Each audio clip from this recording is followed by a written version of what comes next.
Salve, espero que você esteja bem, eu estou bem, graças a Deus. E hoje, Papo Estrategista, nós vamos falar sobre um tema que tem sido muito debatido, tem sido bem discutido no âmbito da nossa economia. Ele está atrelado, de certa forma, à questão tributária, sim, e é sobre isso que nós vamos falar, a respeito da taxação das compras internacionais envolvendo pessoas físicas. E que se você pesquisar, vai encontrar a taxação de sites, como por exemplo, Shopee, Shein, entre outros. Ou seja, a alegria do pessoal que quer comprar pela internet. Eu até brinco, né? Que aqui no escritório nós vamos ter uma filial do Mercado Livre, porque não para de chegar coisa aqui. O brasileiro adora comprar. O Brasil é um dos países mais consumistas do mundo. Né? Isso eu não estou falando que é um problema. Sim, é uma oportunidade, por isso que grandes empresas vêm para o Brasil. O Brasil, juntamente com Índia, Rússia, China, tem um alto índice de aquisições, de compras. As pessoas, independente da situação econômica, financeira, compram. Então, o tema de hoje é esse. Se você não me conhece, sou Marcos Adriano Silva, sou contador e advogado, diretor executivo do Grupo Save, atuo há mais de 16 anos no mercado contábil e tributário, e sou mentor de pessoas que faturam mais de 100 mil reais por mês trabalhando com os 3 principais bens de uma pessoa: família, negócio e patrimônio, através das ferramentas relacionadas à recuperação tributária, planejamento tributário e holding. Vídeo de hoje, taxação das compras internacionais. Vamos lá. A questão é um pouco mais antiga. Nós temos que voltar para o final do ano passado, quando se definiu a situação política do país, um pouco conturbada, em que o atual presidente ele fez uma proposta para o Congresso Nacional em que nós iríamos estourar o limite do teto de gasto em aproximadamente 170 bilhões. O que significa isso? Teto de gasto, pessoal, foi criado lá em 2016 pelo até então presidente Michel Temer, que foi um mecanismo criado e aprovado no Congresso Nacional para controlar o crescimento das despesas, ou seja, colocar um limite, porque a gente sabe que a situação fiscal de um país é muito importante. Isso é indicador para aumento de juros e, consequentemente, vários outros fatores. Então foi criado aqui, foi muito bem vista, né, essa medida, não vou defendê-la totalmente, mas a gente precisava de um arcabouço fiscal que colocasse uma regra no crescimento, né, das despesas conciliado às receitas. Porque nós temos que pensar o seguinte: o governo, né, ele é como uma empresa, ele precisa ter mais arrecadação do que despesa, senão vai faltar dinheiro.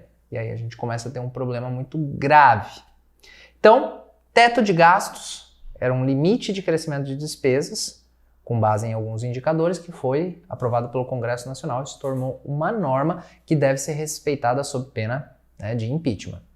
O que aconteceu? Para manter o Auxílio Brasil, que agora o nome deve ter sido trocado, R$600 por pessoas, que foi uma promessa de campanha, a proposição não cabe no orçamento atual. Eu preciso de autorização para gastar mais. E foi aí que a polêmica se instaurou no Congresso Nacional no final do ano passado, que teve até intervenção do Judiciário, para que fosse aprovado o aumento do limite do teto de gastos em míseros 170 bilhões de reais. É coisa pouca, né? Não sei nem por que discutiram tanto. É triste, para não dizer que é engraçado. E o que acontece, pessoal? Com isso, o atual governo ele buscou uma proposição de uma nova legislação a respeito disso, um novo arcabouço fiscal, e foi por conta desse tema que a equipe liderada pelo Fernando Haddad, né, juntamente ali com o Ministério do Planejamento e com a Simone Tebet, se debruçar em trazer uma nova proposição que agradasse tanto o governo, quanto a oposição e quanto o mercado. Isso não é nada fácil, pessoal, isso não é fácil. Porque nós temos um governo que é mais ligado à área social e que quer mais recursos para gastar, voltado à área social. E, consequentemente, a gente sabe que os governos nessa linha buscam gastar mais e arrecadar mais. Governos mais liberais tentam gastar menos e, consequentemente, não tributar tanto. Não estou dizendo que um é certo ou outro é errado, né? Aqui eu estou dizendo quais são as linhas dos governos mais voltado ao centro-direita, mais voltado ao centro-esquerda, né? Um mais social, o outro mais liberal. Ponto, né? Não estou emitindo aqui a minha opinião nem meu parecer. E depois de um tempo em que a equipe econômica começou a pensar sobre isso, o que nós temos? Nós temos um problema que a gente já larga devendo, né, gastando mais do que arrecadando. E aí a proposição do novo arcabouço fiscal, entre outras, foi justamente essa. Diminuir o déficit em 2023, porque não vai conseguir superar, não vai ter mais dinheiro que despesa. Então, diminuir o déficit, zerar em 2024 e 2025 começar a apresentar resultados positivos, ou seja, mais receitas do que despesas. E como, né, vamos pensar o seguinte, que é uma empresa, eu estou com uma empresa que está dando prejuízo, ponto. Né? Como que eu faço essa empresa dar lucro? De duas formas, diminuindo a despesa ou, né, aumentando receita. Não tem como. Para você dar lucro, ou você diminui a despesa, ou você aumenta o faturamento. Geralmente você tem que fazer os dois, tá? Porque eu preciso que essa conta seja positiva no final. Então, como que a equipe econômica do governo, liderada pelo Fernando Haddad, apresentou essa solução? Olha, dentro do arcabouço fiscal, eu preciso de mais dinheiro. Isso é meio que óbvio, né? E esse valor que eu preciso são também míseros 100 a 150 bilhões. Coisa pouca, tá, pessoal? Não se preocupem. E aí, dentro dessa proposição, foi revelada qual que é a origem. Da onde que eu vou, né, conseguir aumentar? Lembrando que o governo não produz nada, então o aumento da receita, consequentemente, em grande parte vem do aumento de tributos. Como que eu vou conseguir aumentar a minha receita em 100 a 150 bilhões para que esse orçamento caiba, né, tudo que o governo quer fazer, caiba dentro do orçamento, e eu consigo reduzir o déficit desse ano, consiga zerar ano que vem e apresentar resultado positivo em 2025. Não é uma tarefa fácil para ninguém. Então foram 3 medidas para que eu consiga buscar entre 100 a 150 bilhões. E eu achei aqui, pessoal, vamos pensar aqui no nosso negócio, né? Então vocês me veem muito a parte técnica, mas eu estou diretamente ligado à gestão do negócio, como CEO do Grupo Save. Então hoje para mim, se alguém apresenta uma projeção que ela pode oscilar 50%, eu não aceito, é demais. Se a gente fala de 1% é muita coisa. Mas vamos lá, entre 100 a 150 bilhões, com uma margem de 50%, e essas receitas são advindas na proposição. Primeiro, tributação de site de apostas, tributação das compras internacionais, que é o ponto da nossa conversa, de sites principalmente, e tributação das empresas que possuem benefício fiscal relacionado ao imposto de renda e à contribuição. Na proposição ficou um pouco vago, né? Mas o que o governo quer? Ele quer o seguinte, que as empresas que têm regime especial, benefício fiscal, incentivo fiscal nos estados, essa economia, se o cara não conseguir, eu não sei como eles vão criar esse mecanismo, mas do jeito que está escrito, se o cara não conseguir demonstrar que ele aplicou diretamente na empresa, reinvestiu todo esse produto da redução tributária de ICMS, vai ser tributado, que é a chamada subvenção. Né?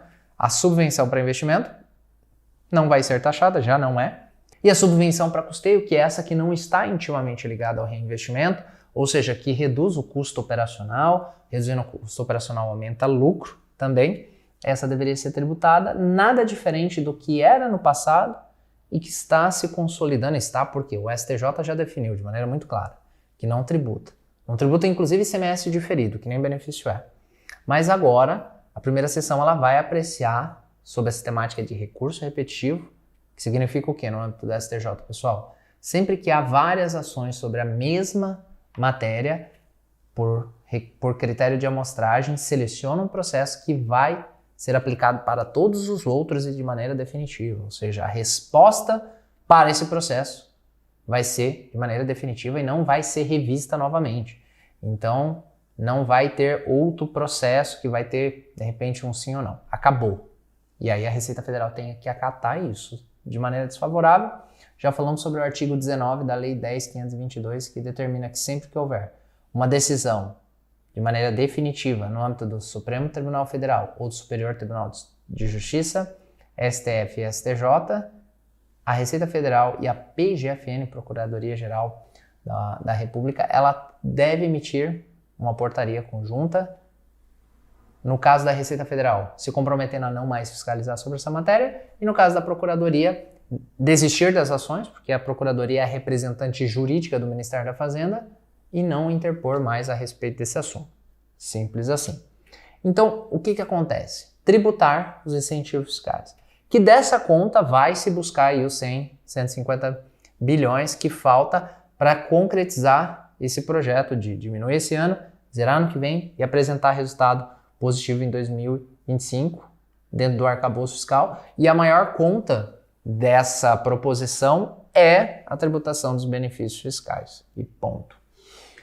A questão que pegou, ela é a menor de todas, né? Só que ela bate no bolso do afegão médio, né? Que no meu, no seu, de qualquer pessoa que compra pela internet no Brasil, como eu falei, é um dos países que as pessoas compram muito, um país que nós somos muito consumista. Por exemplo, eu estou falando com vocês e atrás dessa câmera tem uma mesa e essa mesa tem 3 encomendas do Mercado Livre, entendeu?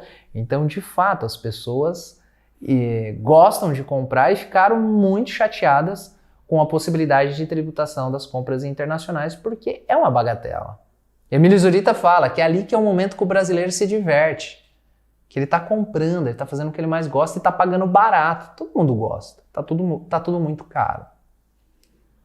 Tihai falou há pouco que bateu no bolso do cidadão comum na parte que mais dói. Como que é, Tihai? No bolso ou no ó? O órgão mais sensível do brasileiro. Olha aí, ó, palavras do Tihai, o órgão mais sensível do brasileiro, sabe qual que é? É o bolso. Então, por quê? Qual que é a legislação? Vamos entender do ponto de vista prático. Quando você adquire uma mercadoria, vamos pensar que esses sites são sites internacionais, que a mercadoria é importada. Num cenário geral, quem importa tem que recolher alguns tributos. Porque qual que é a ideia? Que a pessoa que está importando ela vai ter um custo tributário equivalente ao que ela teria aqui no mercado nacional.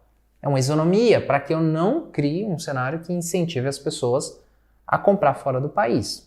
Ponto. Né? Então, quando a gente fala lá do IPI na importação, é justamente isso. Eu compro de uma indústria aqui, eu pago IPI quando eu compro. O cara destaca. Quando eu vou importar, para não desestimular a compra aqui dentro, eu pago IPI no desembaraço aduaneiro.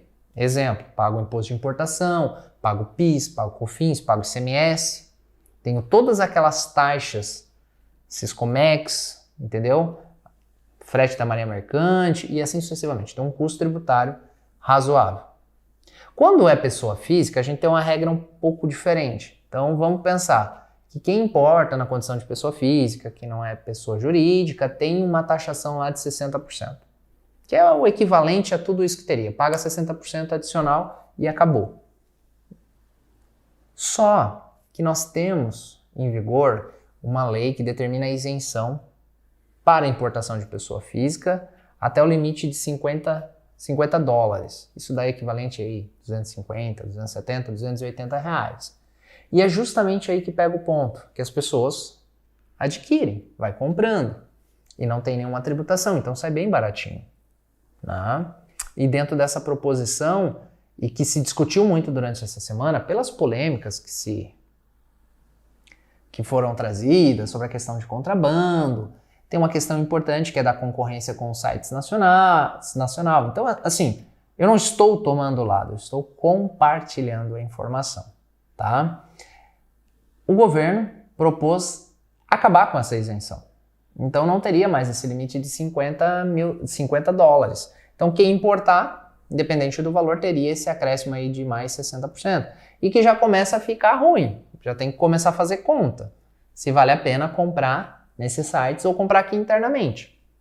Então esse foi o ponto. Né? O ponto foi a taxação das compras internacionais. Sim, qual é a regra? Hoje tem uma regra pequena de isenção que o governo queria tirar porque ele acredita que, segundo os cálculos, dessa conta de 100 a 150 bilhões que o governo precisa, 8 quase 9 sairiam desse movimento, entre aspas, simples. Só que a repercussão foi muito grande. A repercussão negativa foi muito grande. E aí o governo viu que havia um ativo político ali envolvido nessa medida. E o que aconteceu? O governo voltou atrás.